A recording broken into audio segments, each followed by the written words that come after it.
కోట్లాది భక్తుల గుండెలలో కొలువైన ఈ ధామ వైకుంఠరాయుడు భక్తవాత్సల్య సామసంగీతరాయుడు, శ్రీదేవి భూదేవి సమేత వక్షస్థలాచార్యుడు, దుష్టుల పాలిట బుసనాగుడు.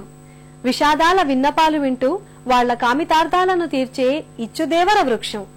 కల్పవృక్షంలా చతుర్భుజాలతో ఫలాలనందించే పరంధాముడు వెలసిన ఈ ఆలయ గర్భగుడిలో నయనానందకరంగా భాసించే శ్రీ వెంకటేశ్వరుని దర్శించుకుందాం రండి.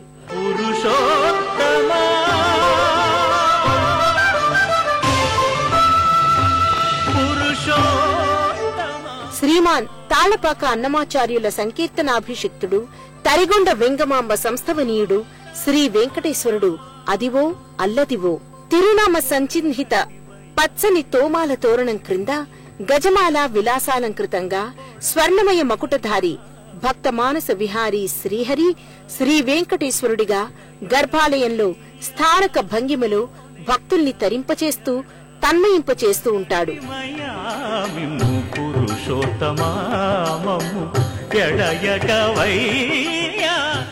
శ్రీ వెంకటేశ్వరుని గర్భాలయ ద్వారాన్ని చతుర్భుజులైన ద్వారపాలకులు పర్యవేక్షిస్తూ ఉంటారు. గర్భాలయ ప్రవేశ ద్వారం లోహ కవచ శిలా స్తంభాలతో ద్వార మంటప శోభతో అలరారుతూ ఉంటుంది.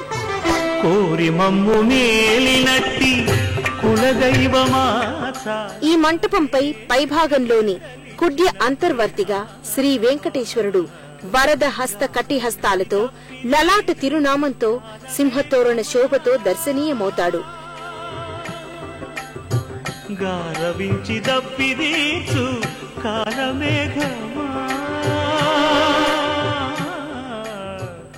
నామాంకిత లలాట ఫలకంతో సంపూర్ణ కళా విరాజితంగా స్వర్ణ కవచ శోభతో తులసి మాలాలంకృతంగా స్వామివారు కానవస్తారు. కొండలలో నెలకొన్న కోనేటి రాయడువాడు కొండలంత వారములు. స్వామివారి అర్చాయోగం ఒక పుష్పయాగంలా భాసిస్తుంది. హారతి, ఘంటానాద, జై ఘంటా నినాద నివేదనలతో స్వామివారు సంపూజితుడై తన శరణార్థుల్ని ఆర్తి దూరుల్ని చేస్తూ ఉంటారు. కొండలంత వారములు కొండలలో నెలకొన్న కొండలలో నెలకొన్న పుష్పరాజం పద్మం శ్రీవారికి ప్రేమ పాత్రురాలు. ఈ సంబంధ బాంధవ్యంతో పుష్పజాతులన్నీ భారీ హారాలుగా మారిపోయాయా?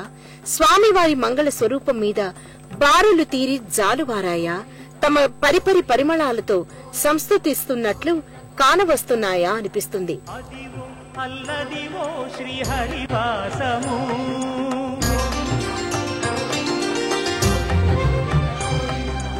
అదివో అల్లదివో శ్రీహరివాసము 10,000 శేషుల పడగలమయము.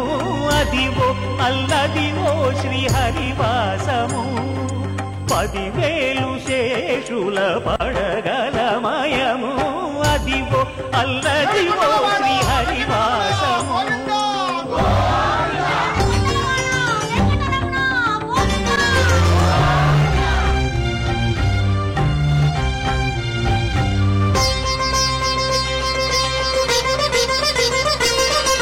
అది వెంకటాచలమఖిలో నటము. అదివో బ్రహ్మాదుల కమురూపము.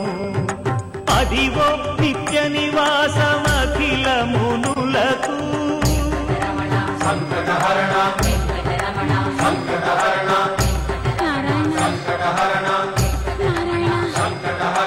అదివో నిత్య నివాసమఖిల మునులకు.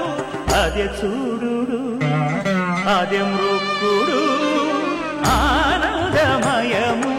అదే చూడదే మృక్కుడా. స్వామివారి ఉత్సవ విగ్రహాలు, ఆళ్వార్లు కూడా పూజలందుకుంటూ ఉంటారు.